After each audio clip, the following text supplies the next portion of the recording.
नमस्कार। मैं Lokesh Kumar Meena, assistant professor राजनीति विज्ञान, राजकीय महाविद्यालय सागवाड़ा। दोस्तों, आज हम अंतर्राष्ट्रीय राजनीति के अंतर्गत राष्ट्रीय शक्ति के बारे में जानेंगे। राष्ट्रीय शक्ति क्या है? इससे पहले हमने राष्ट्रीय हित, अंतर्राष्ट्रीय राजनीति, उसकी प्रकृति, क्षेत्र इत्यादि के बारे में हमने जाना। अब इसी क्रम में आज हम राष्ट्रीय शक्ति के बारे में भी हम इसके बारे में अध्ययन करेंगे, जानेंगे। दोस्तों, यदि राष्ट्रीय शक्ति से पहले यदि हम शक्ति का अर्थ यदि हम समझें कि शक्ति क्या है, शक्ति इससे पहले की कक्षाओं में भी आपने पढ़ा होगा कि शक्ति क्या है, शक्ति का अर्थ क्या होता है। यदि हम शक्ति को मानवीय संदर्भ या मानवीय संबंधों के संदर्भ में यदि हम देखते हैं तो शक्ति एक क्षमता है, एक योग्यता है, सामर्थ्य है। अर्थात शक्ति वह क्षमता, योग्यता है या सामर्थ्य है जिसके द्वारा कोई व्यक्ति अपने इच्छित उद्देश्यों की पूर्ति कर सकता है। यानी कि कोई भी व्यक्ति अपने इच्छित उद्देश्यों की पूर्ति शक्ति के माध्यम से कर सकता है, तो वह क्या है? शक्ति है। एक तो शक्तियाँ क्या है? एक क्षमता हो गई, एक योग्यता हो गई। ठीक है। अब हम इसे आगे देखते हैं इसके बारे में। अंतर्राष्ट्रीय राजनीति में शक्ति का बहुत ही महत्वपूर्ण स्थान होता है। शक्ति के कारण ही राष्ट्र अंतर्राष्ट्रीय राजनीति में महत्वपूर्ण भूमिका निभा पाता है, अपनी महत्वपूर्ण भूमिका निभाता है। शक्ति का वृहद रूप, यदि राष्ट्र की शक्ति को हम देखें तो किसी राष्ट्र की वह क्षमता या किसी राज्य की वह क्षमता जिसके द्वारा वह दूसरे राज्य के क्रियाकलापों को अपनी इच्छा के अनुसार नियंत्रित करता है। अर्थात शक्ति किसी राज्य की वह क्षमता है जिसके द्वारा वह दूसरे राज्य के क्रियाकलापों को अपनी इच्छा अनुसार नियंत्रित करता है। यह है राष्ट्रीय शक्ति। इस राष्ट्रीय शक्ति क्या है? मतलब कोई भी राष्ट्र या राज्य, उसकी वह क्षमता या मतलब शक्ति एक क्षमता ही है, योग्यता है। ठीक है, इसलिए क्षमता हम यहाँ देख रहे हैं।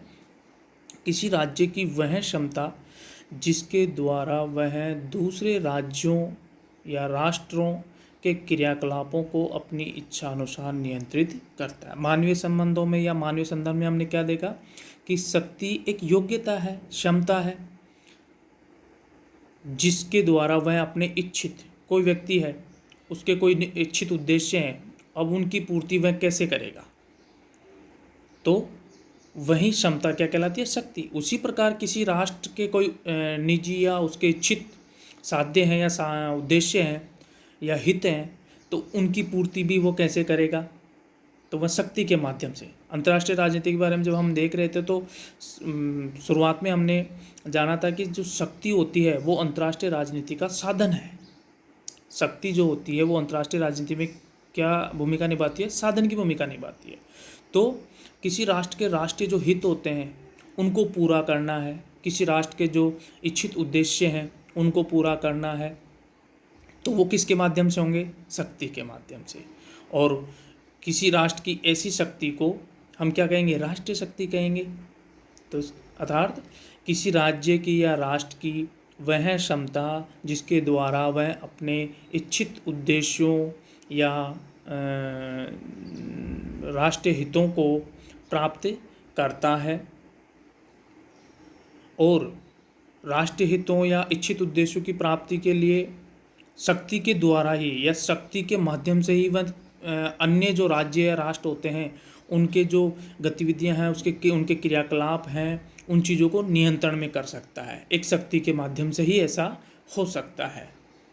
तो इस प्रकार राष्ट्रीय शक्ति राज्य की वह क्षमता व शक्ति का मिश्रण है। राष्ट्रीय शक्ति राज्य की क्षमता व शक्ति का वह मिश्रण है जिसका प्रयोग राज्य अपने राष्ट्रीय हितों व उद्देश्यों को प्राप्त करने में करता है। तो इस प्रकार राष्ट्रीय शक्ति का अर्थ क्या हो गया कि राज्य की वह क्षमता है यह जिसके माध्यम से वह दूसरे या अन्य राज्यों राष्ट्रों के क्रियाकलापों को नियंत्रित करता है और अपने इच्छित उद्देश्यों की प्राप्ति करता है, राष्ट्रीय हितों को प्राप्त करता है। ठीक है, तो ये राष्ट्रीय शक्ति का अर्थ हम यहाँ देख सकते हैं। मॉर्गेंथो जो कि अंतर्राष्ट्रीय राजनीति में शक्ति यथार्थवादी सिद्धांत, शक्ति का सिद्धांत के लिए जाने जाते हैं, उन्होंने भी शक्ति के बारे में अच्छा बताया है। उन्होंने कहा है कि शक्ति राज्य के इच्छित उद्देश्यों की प्राप्ति करने का माध्यम है, दूसरे राज्यों को व कार्यों को या क्रियाकलापों को अपनी इच्छा के अनुसार नियंत्रित करके अपने उद्देश्यों की पूर्ति करने का नाम ही शक्ति है। ठीक है, तो ये शक्ति के द्वारा ही हो सकता है। तो राष्ट्रीय शक्ति का अर्थ यह हुआ। इसके बाद हम देखते हैं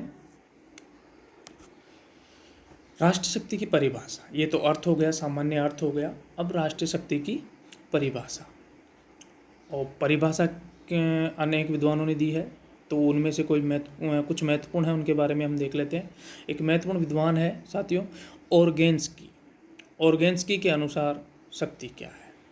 ओरगेन्स्की का मानना है कि दूसरे राष्ट्रों के आचरण को अपने लक्ष्यों के अनुसार प्रभावित करने की क्षमता यहाँ आ रहा है ना, तो शक्ति क्या एक क्षमता ही है।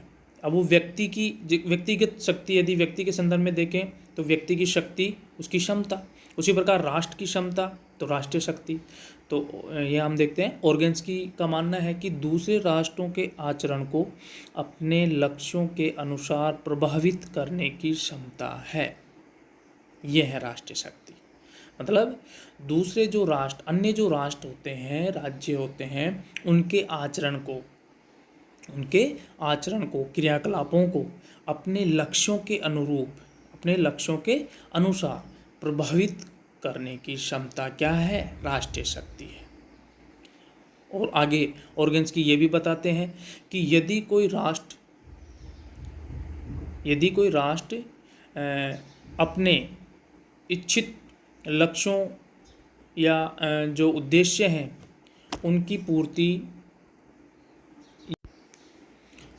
मतलब ओरगेन्स्की ये बताते हैं कि जो राष्ट्रीय शक्ति है वह किसी राष्ट्र की वह योग्यता है या क्षमता है जिसके द्वारा वह दूसरे राज्यों या राष्ट्रों के आचरण को, व्यवहार को प्रभावित करके अपने इच्छित उद्देश्यों की प्राप्ति करता है।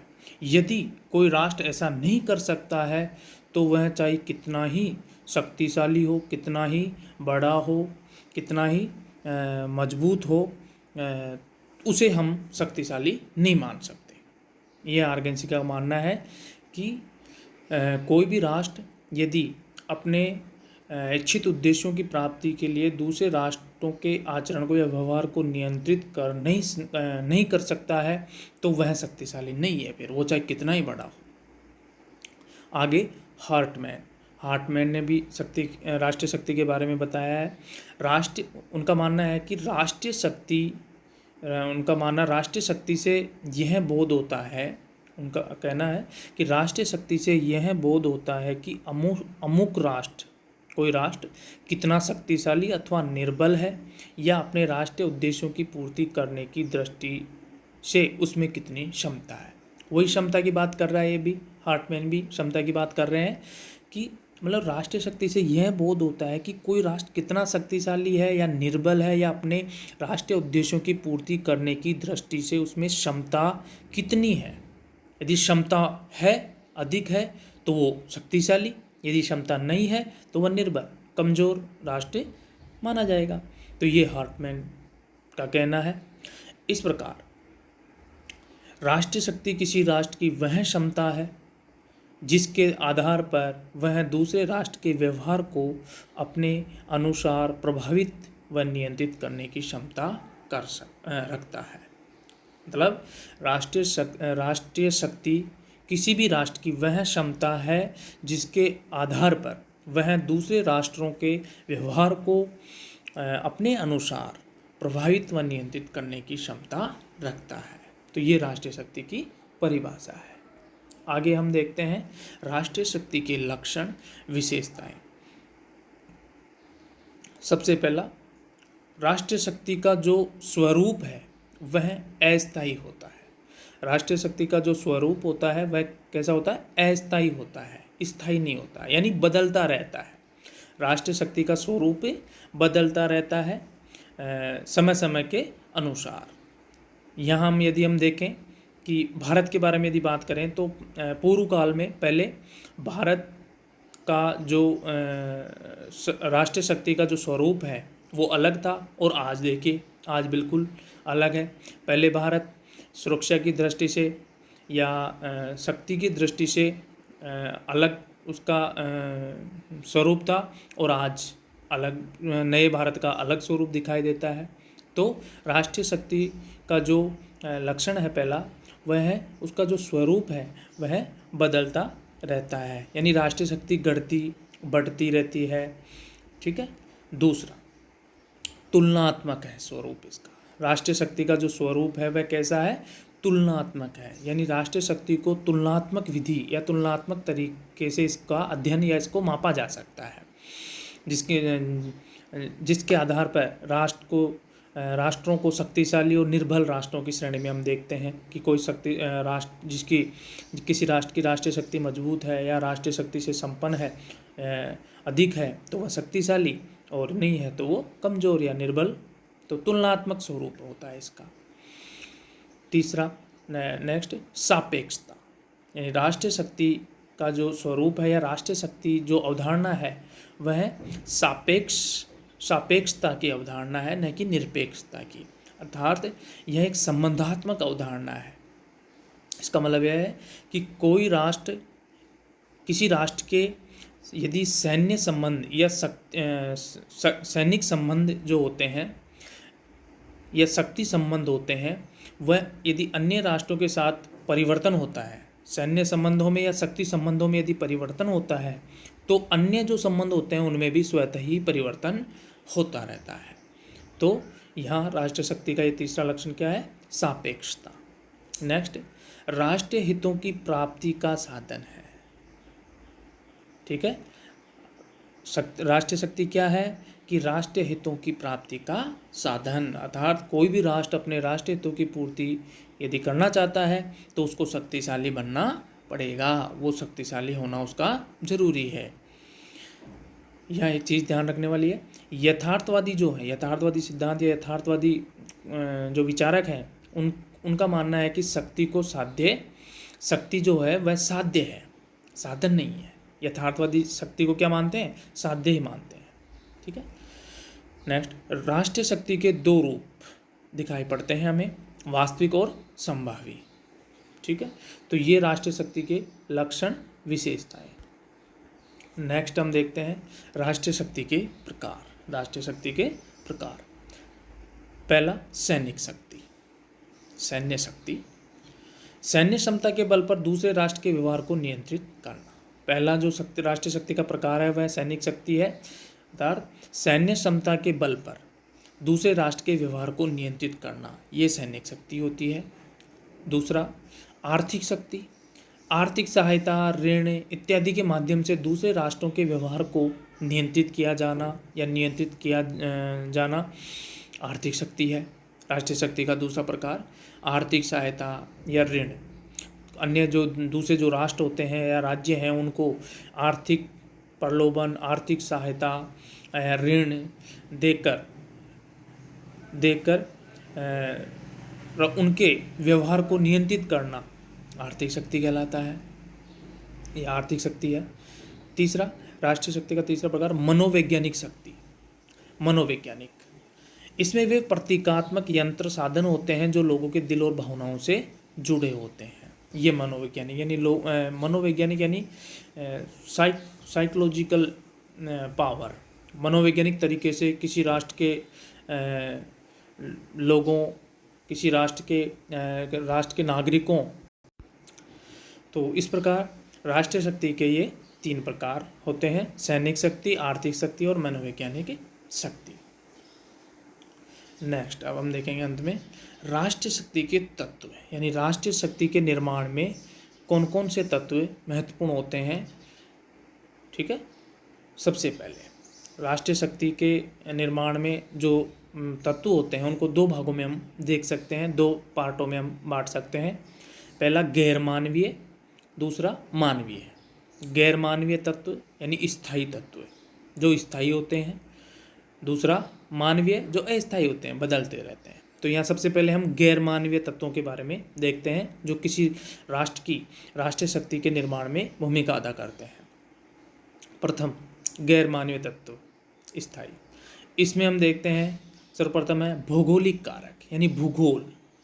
नेपोलियन ने कहा है कि किसी राष्ट्र की विदेश नीति या किसी देश की विदेश नीति में वहाँ के भूगोल की महत्वपूर्ण भूमिका होती है। ठीक है, तो भौगोलिक कारक या किसी राष्ट्र का भूगोल उसकी राष्ट्रीय शक्ति के निर्माण में, उसके राष्ट्रीय शक्ति का स्तर कैसा है, राष्ट्रीय शक्ति मजबूत है या कमज़ोर है, इसके बारे में या इसके निर्माण में भूगोल जो है वो भी महत्वपूर्ण भूमिका निभाता है। जैसे भूगोल के अंतर्गत भौगोलिक कारकों में हम देखें कि किसी राष्ट्र का क्षेत्रफल बड़ा है या छोटा है। बड़ा क्षेत्रफल है तो किसी राष्ट्र का बड़ा क्षेत्रफल होता है तो वो कमज़ोर, जो छोटा जो क्षेत्रफल होता है किसी राज्य का, तो उससे अपेक्षा करते हुए शक्तिशाली माना जाता है। ठीक है, तो क्षेत्रफल भी राष्ट्र की राष्ट्रीय शक्ति में महत्वपूर्ण भूमिका अदा करता है। बड़ा क्षेत्रफल जो होता है तो उसमें देखिए बड़ा जो क्षेत्रफल होता है उसमें देखिए राष्ट्र के लिए संसाधन उसमें उसको आसानी से मिल जाते हैं, या यदि उत्पादन की दृष्टि से देखें तो उत्पादन अच्छा हो सकता है। ठीक है, तो क्षेत्रफल जो बड़ा होता है वो अन्य बहुत से तरीक़ों से उसको फ़ायदा पहुंचाता है। आज हम देखते हैं, देखो रूस को देख लो चाहे अमेरिका को देखो, अंतर्राष्ट्रीय राजनीति में यदि हम बात करें तो रूस अमेरिका जो शक्तिशाली है उनका क्षेत्रफल देखिए बड़ा ही है। तो क्षेत्रफल भी बहुत महत्वपूर्ण भूमिका निभाता है किसी राष्ट्र के राष्ट्रीय शक्ति के निर्माण में। जलवायु, किसी राष्ट्र की वहाँ की जलवायु कैसी है, ठंडी है या गर्म जलवायु है। ठीक है, तो ये भी एक महत्वपूर्ण भूमिका अदा करता है। स्थलाकृति, उसकी स्थलाकृति कैसी है, उसका भूभाग कैसा है, समतली है, पहाड़ी है, ठीक है, उपजाऊ है, कैसा है। अवस्थिति, उसकी लोकेशन, उसकी अवस्थिति कैसी है, समुद्रिक तट है कि नहीं है, रेगिस्तान है या कैसा है, उसकी अवस्थिति कैसी है। ठीक है, तो भौगोलिक कारकों के अंतर्गत हम देखते हैं कि क्षेत्रफल है, जलवायु है, स्थलाकृति है, अवस्थिति है, ये सब किसी राष्ट्र की राष्ट्रीय शक्ति में बहुत ही महत्वपूर्ण भूमिका अदा करते हैं। ठीक है, नेक्स्ट प्राकृतिक संसाधन, ये दूसरा स्थायी या गैर मानवीय तत्व होता है राष्ट्रीय शक्ति का जो उसके निर्माण में भूमिका अदा करता है। प्राकृतिक संसाधन जैसे खाद्यान्न, खनिज पदार्थ, कच्चा माल इत्यादि। यदि कोई राष्ट्र है जो प्राकृतिक संसाधनों की दृष्टि से यदि संपन्न है तो वो शक्तिशाली अपने आप ही होगा। उसकी अर्थव्यवस्था या उसका अंतर्राष्ट्रीय क्षेत्र में या अंतर्राष्ट्रीय राजनीति में स्थान महत्वपूर्ण होगा ही होगा। यदि प्राकृतिक संसाधन यदि नहीं है तो फिर उसका कोई कमज़ोर उसको माना जाएगा, क्योंकि वो हर तरीके से दूसरे राष्ट्रों पर निर्भर रहेगा। यदि प्राकृतिक दृष्टि से कोई प्राकृतिक संसाधनों की दृष्टि से यदि कोई राष्ट्र संपन्न है तो वह किसी दूसरे राष्ट्र के ऊपर निर्भर नहीं होगा, बल्कि वह दूसरे राष्ट्रों की सहायता करेगा, उनको निर्यात करेगा, उनको हर तरीके से सहायता यदि वो मुहैया या प्रदान करेगा तो दूसरे जो राष्ट्र हैं वो अपने आप ही उसके दबाव में या उसके नियंत्रण में या ऋणी रहेंगे। तो प्राकृतिक संसाधन भी महत्वपूर्ण जरूरी है। प्राकृतिक संसाधन संपन्न होना राष्ट्र के लिए बहुत ही जरूरी है। यदि प्राकृतिक संसाधनों की दृष्टि से ही राष्ट्र जो संपन्न नहीं है तो वह हमेशा दूसरे या अन्य या पड़ोसी राष्ट्रों से हमेशा दबाव में रहेगा। ठीक है, खाद्यान्न खनिज पदार्थ जैसे जैसे मान लो अपन देखते हैं कि अरब जो कंट्रीज़ हैं वहाँ देखिए प्राकृतिक संसाधनों की दृष्टि से वहाँ देखिए तेल बड़ी मात्रा में निकलता है। तो बड़ी जब तेल आज वर्तमान में दुनिया में तेल का जो उत्पादन है वो अरब देशों में देखिए बहुत ज़्यादा होता है, तो वे उनका जो प्रभाव है अंतर्राष्ट्रीय राजनीति में एक अलग ही है। चाहे वहाँ कृषि वगैरह बहुत बिल्कुल नहीं होती हो, लेकिन जो महत्वपूर्ण जो संसाधन है वहाँ पे मूल्यवान जो संसाधन है वो वहाँ पे प्रचुर मात्रा में होते हैं, इसलिए उनका प्रभाव अंतर्राष्ट्रीय राजनीति में एक अलग दिखाई देता है। प्रत्येक बड़ा से बड़ा शक्तिशाली राष्ट्र भी उनसे अच्छे संबंध रखता है। तो प्राकृतिक संसाधनों का भी बहुत महत्वपूर्ण स्थान होता है राष्ट्रीय शक्ति के निर्माण में। ठीक है, तो गैर मानवीय तत्वों में भौगोलिक कारक और प्राकृतिक संसाधन यानी ये स्थायी तत्व हैं राष्ट्रीय शक्ति के। नेक्स्ट, मानवीय तत्व यानी अस्थायी। इनमें सबसे पहला जनसंख्या, आबादी। जनसंख्या आबादी का भी राष्ट्रीय शक्ति के निर्माण में रोल होता है, भूमिका होती है। बड़ी मात्रा में जनसंख्या या अधिक जनसंख्या जो होती है वो राष्ट्र के लिए फ़ायदेमंद भी होती है और नुकसानदायक भी होती है। फ़ायदेमंद तो यूँ होती है कि राष्ट्र की जो सैन्य क्षमता है या सैनिक बल है वो मजबूत, बड़ी मात्रा में सैनिक उसके पास होते हैं। ठीक है, और मानवीय संसाधन उत्पादन में या औद्योगिक उत्पादन में या आर्थिक विकास में भी महत्वपूर्ण भूमिका अदा करता है। नुकसानदायक तब होती है जब यदि कोई राष्ट्र में प्राकृतिक संसाधन नहीं है, कृषि कम मात्रा में है, वो उसकी जो भूमि है वो अनुपजाऊ है, तो वहाँ दिक्कत, अधिक जनसंख्या वहाँ समस्या हमेशा उत्पन्न करती है। लेकिन जनसंख्या भी राष्ट्रीय शक्ति के निर्माण भूमिका अदा करती है। दूसरा, तकनीक, प्रौद्योगिकी।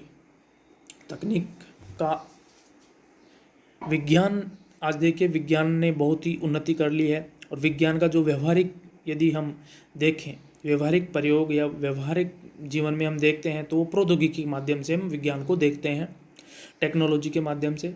टेक्नोलॉजी के विकास के कारण ही आज देखिए राष्ट्रों का महत्व भी बहुत बढ़ता जा रहा है। जो राष्ट्र टेक्नोलॉजी के मामले में या टेक्नोलॉजी की दृष्टि में उन्नत है तो उस राष्ट्र का अंतर्राष्ट्रीय राजनीति में महत्व भी एक अलग दिखाई पड़ता है।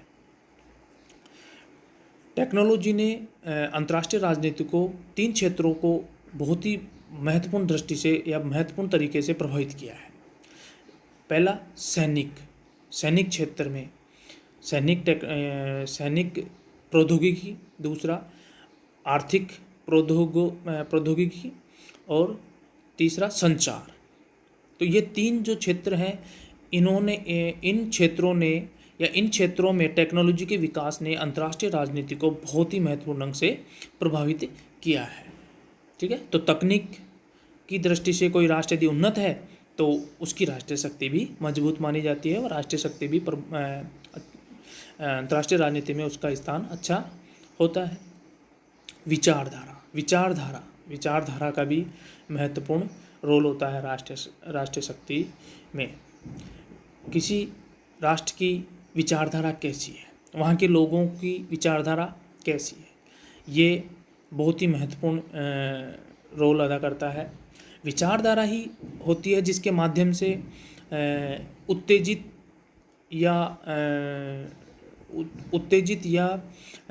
गतिविधियों को, यदि असंगठित या उत्तेजित जो गतिविधियाँ होती हैं, उग्र या जोश जो होता है, उनको विचारधारा के माध्यम से ही संगठित गतिविधियों में बदल सकते हैं। विचारधारा ही होती है जिसके माध्यम से कोई भी राष्ट्र जो होता है, विचारधारा ही होती है जो वहाँ के लोगों को एक शक्ति प्रदान करती है, उनमें एक जोश भरने का काम करती है। विचारधारा के माध्यम से ही किसी राष्ट्र की एकता बनी रहती है। विचारधारा ही होती है जो किसी राष्ट्र के ऊपर विदेशी प्रभुत्व या विदेशी आक्रमण को रोकने का काम करती है। तो विचारधारा का होना भी राष्ट्रीय शक्ति के निर्माण में महत्वपूर्ण भूमिका अदा करती है। विचारधारा भी, अब विचारधारा कैसी है वो उस राष्ट्र के ऊपर डिपेंड या उसके ऊपर निर्भर करता है, पूंजीवादी है या समाजवादी है या साम्यवादी है, ठीक है। तो विचारधारा भी राष्ट्रीय शक्ति के निर्माण में भूमिका अदा करती है। राजनीतिक व्यवस्था, पॉलिटिकल सिस्टम, किसी राष्ट्र का या कोई भी राष्ट्र है उसका वहाँ की राजनीतिक प्रणाली कैसी है, वहाँ का पॉलिटिकल सिस्टम कैसा है, राजनीतिक व्यवस्था कैसी है, यह भी राष्ट्रीय शक्ति के निर्माण में या राष्ट्रीय शक्ति के तत्वों में महत्वपूर्ण स्थान रखता है। नेक्स्ट, आर्थिक प्रणाली। किसी राष्ट्र की आर्थिक प्रणाली, इकोनॉमिक सिस्टम कैसा है, उसकी अर्थव्यवस्था कैसी है, अर्थव्यवस्था मजबूत है या कमज़ोर है, अर्थव्यवस्था का स्तर कैसा है, यह भी राष्ट्रीय शक्ति में निर्माण में भूमिका अदा करता है। नेतृत्व, किसी राष्ट्र का नेतृत्व महत्वपूर्ण भूमिका अदा करता है राष्ट्रीय शक्ति में। नेतृत्व अच्छा है तो राष्ट्र अंतर्राष्ट्रीय राजनीति में अच्छा काम करेगा, अच्छा उसका प्रभाव, अच्छा उसका नाम रहेगा। यदि नेतृत्व ठीक नहीं है, नेतृत्वकर्ता कमज़ोर है, नेतृत्व करने वाला विवेक से काम नहीं कर रहा है, तो चाहे युद्धकाल हो या शांति का समय हो, राष्ट्र की अंतर्राष्ट्रीय राजनीति में स्थिति ठीक नहीं होगी। तो नेतृत्व अच्छा होना बहुत ज़रूरी है। नेतृत्व अच्छा है तो राष्ट्र का जो मनोबल है, राष्ट्र के लोगों का जो मनोबल है वह भी अच्छा मजबूत बना रहता है, ठीक है। तो नेतृत्व का भी बहुत ही महत्वपूर्ण रोल होता है। मनोबल यह भी राष्ट्रीय शक्ति में बहुत ही भूमिका अदा करता है। राष्ट्रीय शक्ति के निर्माण में मनोबल यानी कि मानसिक दशा मनोबल राष्ट्रवाद के निर्माण में बहुत ही महत्वपूर्ण तत्व या महत्वपूर्ण माना जाता है। राष्ट्रवाद के निर्माण में राष्ट्रवाद के लिए मनोबल का बहुत ही महत्वपूर्ण स्थान है। मनोबल के माध्यम से ही व्यक्तिगत हितों को राष्ट्रीय हितों के ऊपर प्राथमिकता की जो प्रवृत्ति या प्रकृति होती है उसका निर्धारण होता है। यानी मनोबल के माध्यम से ही व्यक्तिगत हितों के ऊपर राष्ट्रीय हितों को प्राथमिकता से देखा जाता है। तो मनोबल होना या लोगों में जो अपने देशभक्ति का जो प्रेम है या राष्ट्र प्रेम है वह कैसा है, लोगों का मनोबल कैसा है, मानसिक दशा कैसी है अपने राष्ट्र के प्रति, ठीक है। यदि राष्ट्रवाद वहाँ का मजबूत है, राष्ट्र प्रेम है, राष्ट्रीय हितों को ज़्यादा महत्व दिया जाता है बजाय व्यक्तिगत हितों के, तो यह भी राष्ट्रीय शक्ति के निर्माण में बहुत ही महत्वपूर्ण होता है। आपको पता होगा कि वियतनाम जैसे छोटे से देश ने अमेरिका के साथ जब उसका संघर्ष हुआ था तो अमेरिका जैसी बड़ी शक्ति को पीछे हटने पे मजबूर किया था। तो वह जो वियतनाम है वो क्षेत्रफल की दृष्टि से देखिए छोटा है, लेकिन वहाँ का जो राष्ट्र प्रेम है या वहाँ का जो मनोबल है वो बहुत ही मजबूत था। राष्ट्र प्रेम मजबूत था, तो मनोबल यदि मजबूत है, राष्ट्र के प्रति जुड़ाव है जनता का, नागरिकों का, तो मनोबल भी मजबूत होता है। और मनोबल यदि मजबूत है तो राष्ट्र भी मजबूत होगा। तो राष्ट्रीय शक्ति में ये बहुत ही भूमिका अदा करता है। राष्ट्रीय चरित्र, प्रत्येक देश के नागरिकों में कुछ गुण अवगुण पाए जाते हैं, तो ये जो गुण अवगुण होते हैं इनको ही सामूहिक रूप से हम देखें तो राष्ट्रीय चरित्र का निर्माण करते हैं। तो राष्ट्रीय जो चरित्र होता है वह भी राष्ट्रीय शक्ति के निर्माण में भूमिका अदा करता है। अंतिम है कूटनीति राष्ट्रीय शक्ति का महत्वपूर्ण तत्व है। प्रत्येक देश की या प्रत्येक राज्य की अपनी एक विदेश नीति होती है और विदेश नीति की क्रियान्विति कूटनीति के माध्यम से होती है। राजदूत विभिन्न देशों में प्रत्येक राष्ट्र नियुक्त करता है, राजनयिक जो अपने राष्ट्र की विदेश नीति का क्रियान्वयन करते रहते हैं। बड़े बड़े कूटनीतिज्ञ जो होते हैं वो किसी राष्ट्र की राष्ट्रीय शक्ति में महत्वपूर्ण भूमिका अदा करते हैं। हमने देखा है कि ऐसे ऐसे कूटनीतिज्ञ हुए हैं जिन्होंने संकट के समय अपने राष्ट्र की सुरक्षा की है, राष्ट्र को बचाया है, राष्ट्र को युद्धों से दूर रखा है। तो ये कूटनीति जो होती है वह भी राष्ट्रीय शक्ति के निर्माण में महत्वपूर्ण भूमिका अदा करती है। तो आज हमने राष्ट्रीय शक्ति के बारे में, अंतर्राष्ट्रीय राजनीति हम देख रहे हैं और अंतर्राष्ट्रीय राजनीति में जो विभिन्न अवधारणाएं हैं, सिद्धांत हैं, उनके बारे में हम देख रहे हैं। तो आज हमने राष्ट्रीय शक्ति का अर्थ, परिभाषा, उसके लक्षण, विशेषताएं, उसके प्रकार, तत्वों के बारे में जाना है। नेक्स्ट क्लास में हम अन्य किसी टॉपिक पर चर्चा करेंगे। धन्यवाद, नमस्कार।